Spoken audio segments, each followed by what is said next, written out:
pledge allegiance to the flag of the United States of America and to the republic for which it stands, one nation, under God, indivisible, with liberty and justice for all. Hello, everybody, and thank you for hanging out with us today. Just a quick reminder before we get started, if you want to find out about all the latest news and updates, and even have each episode in your mailbox as soon as they're released, just go to theconstitutioncommandos.org and sign in. My name is Chris. I'm calling my brother Patrick right now, and you're listening to the Constitution Commandos.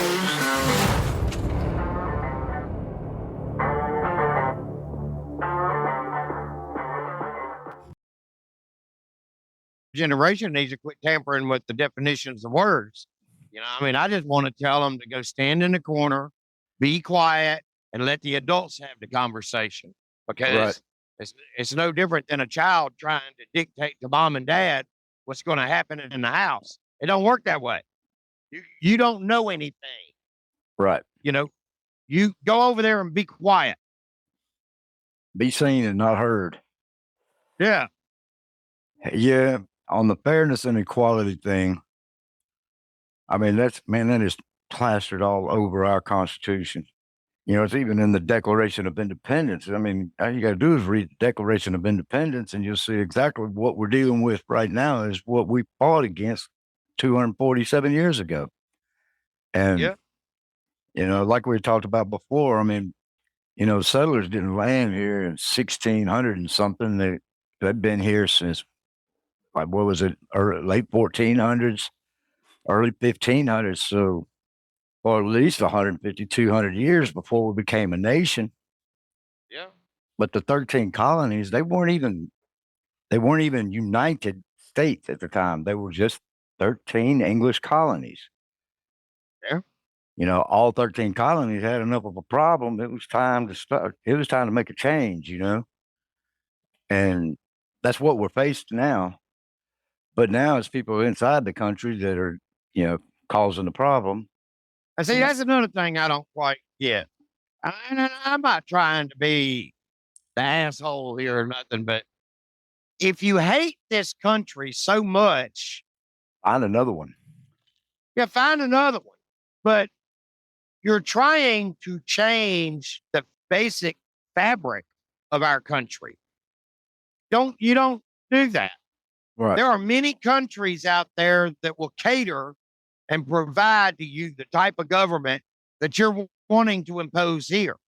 You know, they already exist in other parts of the world. Go there. Well, I hear Afghanistan's got their doors open. Oh, yeah. But you look at Russia and you look at Germany, you look at China, you look at these countries, they started out not as they are now. You know, Russia was only a Soviet socialist republic for about 60 years before the socialism collapsed. And then you got, you know, Germany, believe it or not, was a free nation before Hitler. Yeah. And Hitler was just a pawn of the Club of Rome and the Committee of 300 and the British India Group. These countries have been changed by outside sources, which is exactly what's happening to us. I'd like to say people don't see it because I didn't see it. I didn't see exactly what was going on, even though I thought a lot of stuff that was going on was stupid and out of place.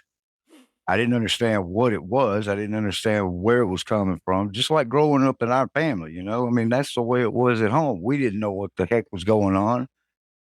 Who was the origin of the problem? You know, we didn't know.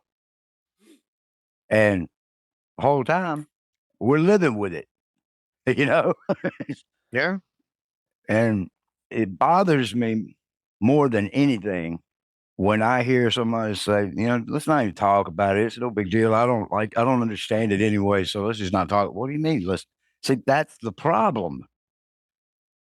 You're ignoring the fact that your house is being pillaged and you don't care. Well, in the back of their mind, it won't ever collapse and this and the other, which is just absolutely ludicrous. Well, beyond ludicrous. You know, I watched a documentary this week on the people who were, I guess I should say, the perpetrators in 4 presidents' assassinations. And actually, only 2 of them had motive and, were actually found out that they were involved in the plot to kill a president.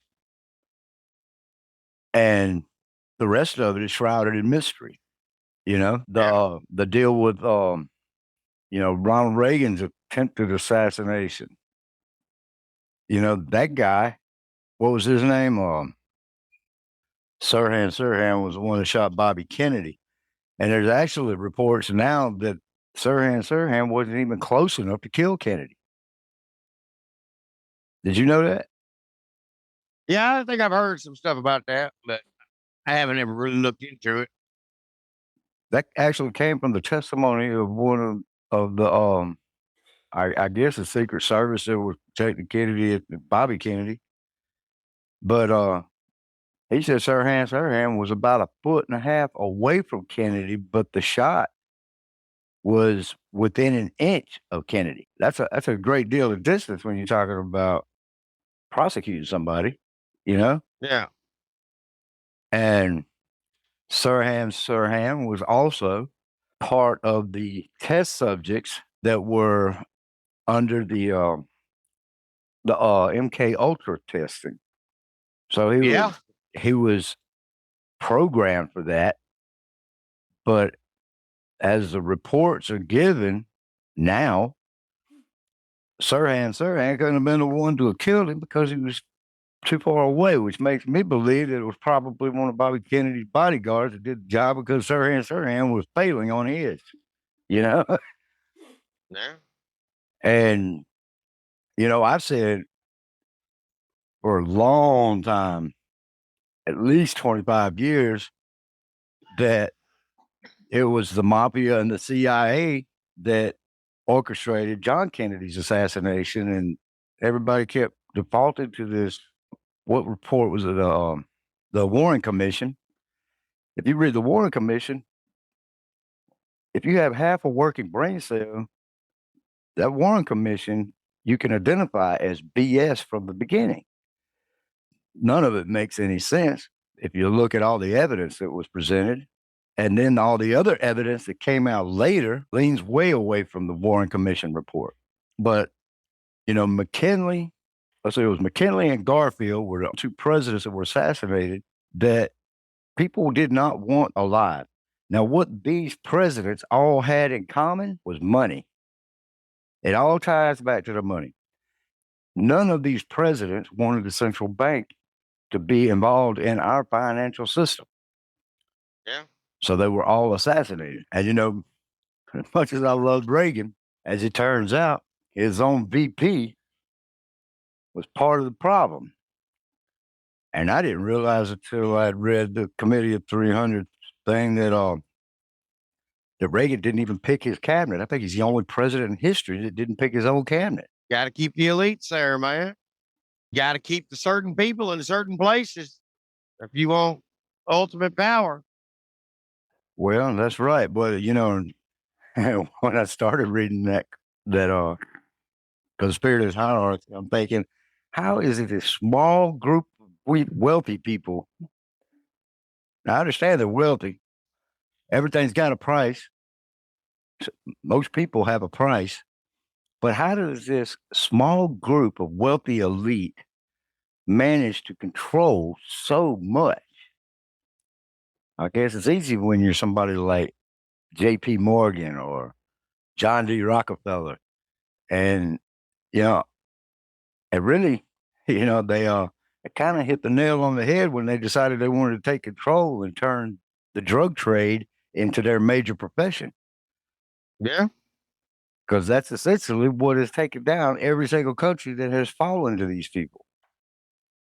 Oh, yeah, because it destroys the fabric of the nuclear family.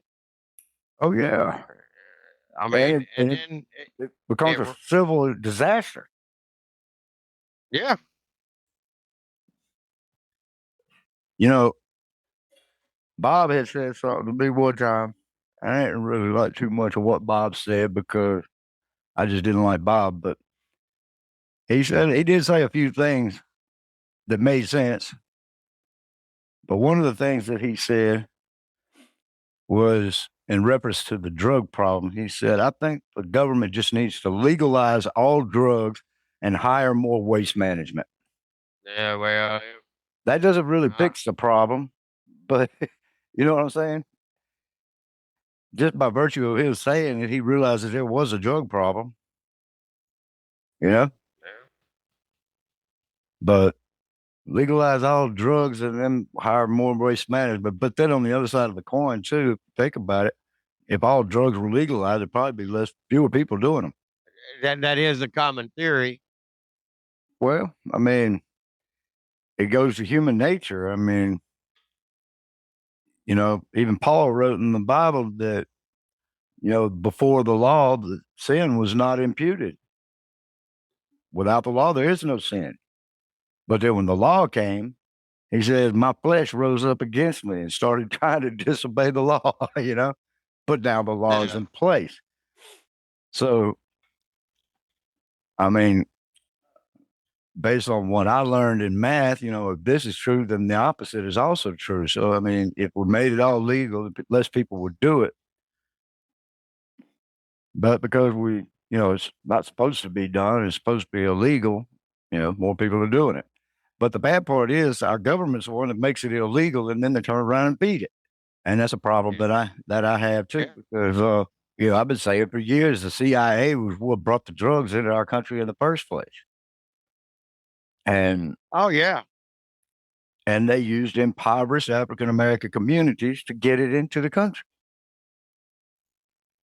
So, and I mean, what man trying to get a job is presented with the proposition of doing something illegal to feed his family, but don't worry about it, we'll protect you.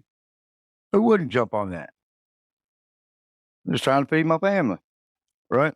Yeah. People just need to understand the principles of limited government, small government.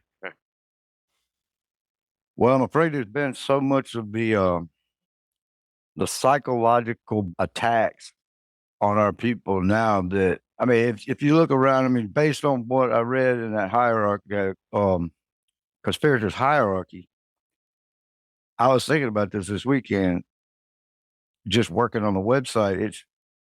There've got to be 20,000 different plugins that you can put on a website, and a lot of them do the same thing.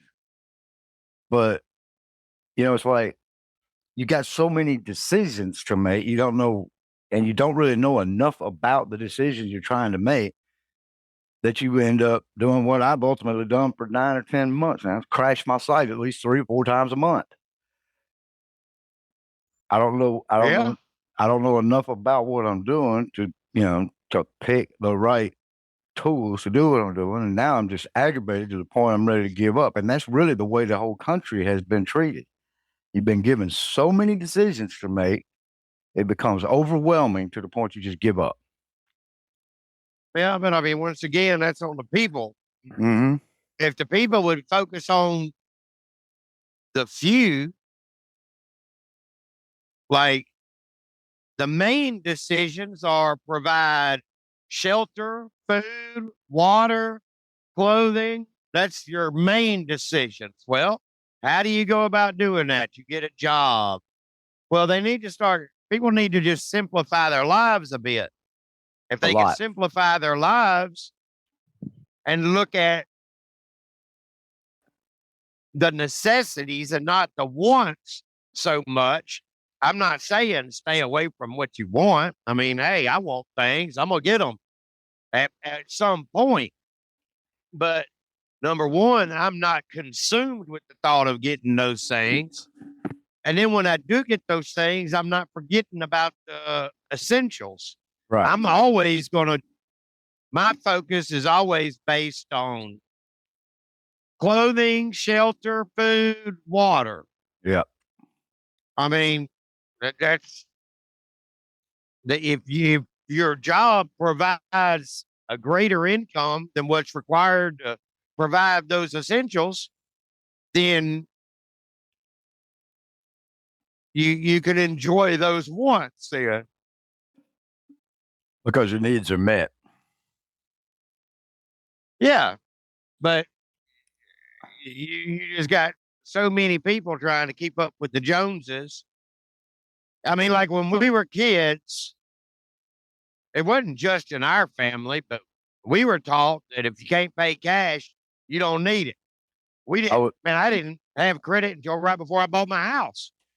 I mean, well, we weren't just taught that if you don't have the cash for it, you can't afford it. It was if you don't have 3 times the cash it takes to purchase that item, you don't need it. Don't get it. You don't need it. Well, see, so many people have gotten into the spending money that they don't have. Well, then their priorities have shifted from the essentials to trying to stay out of the hole. Right. And look, that just started when we were kids. Buy now, pay later. Yeah.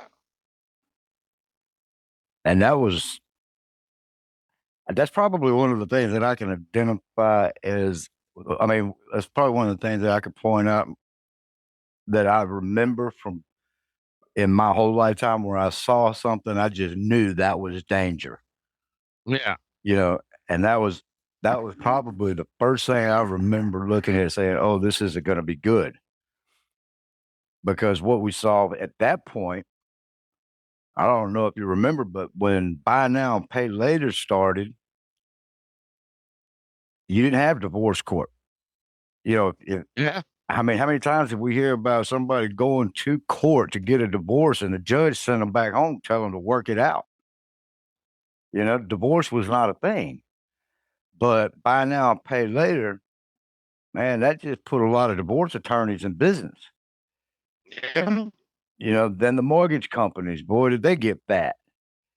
And buy now, pay later, that was probably the worst thing that this country's seen in my lifetime anyway. But of course, you hear Granddaddy say it. TV was. Granddaddy said the TV was the killer of the mind. And I think we're seeing the evidence of that now. Yeah, the dependency of the internet, too. People have gotten to the point where I can ask the internet a specific question and it's going to provide me a list of answers. But they don't apply to the question. But the problem is it's taking away people's research. Yeah. They're only opening the first or the second thing that comes up. It used to be you would bust out an encyclopedia or go to the library or read periodicals or you would, read published papers. Right. And you would just through your research then inherently you would run into opposing views. Mm-hmm. Now, to read one or two of the first things that come up on search results, and that's just the way it is now. Right. That may be one of the reasons the powers that be are having a struggle right now, especially what we see in the Democratic Party in our country. We said it several times. They're running scared. They're losing their minds because they can't do what they've been doing. But nowadays, what do they call this now? The information age.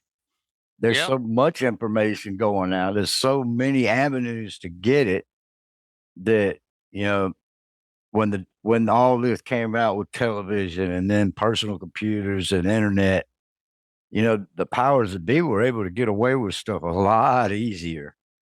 Oh, because there wasn't all this information availability. So now it comes down to what, we joke about it, but don't believe your lying eyes type stuff, Yeah. And we know you see the information, but don't believe that. Believe what we're telling you. That's the way it's always been. That's what you just need to keep doing. Just believe us. And no, we don't.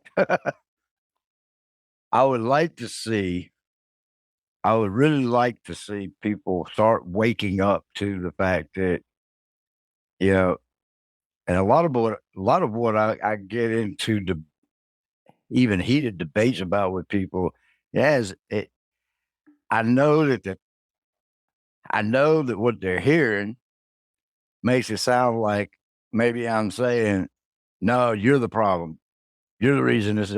But what I'm saying is, you don't realize that you've been a victim of the problem, Yeah. and you are a victim of the problem. And the thing is, when I'm talking to somebody, I just want them to see what exactly the problem is. You know, just realize that you have been on the bad side of a very massive psychological attack and you didn't know what was happening. And people hear it wrong, which is exactly why I say I don't like roommates, because I know me. If I pick something up, I inevitably forget where I put it down. So as soon as I ask somebody, did you see what I did? Was I didn't touch it. Was that the question I asked? You know? Yeah. And they're like, oh, I didn't do it. Why are you looking guilty? I didn't even ask you that. Now you're making me think that you did something with it. You know what I mean? And Yeah. Right. so it's not it's not an accusation. It's a, hey, wake up. You've been under attack. You're still under attack. These people are trying to kill you. Wake up. you know? And I don't mean that in the sense like they use it on iRacing.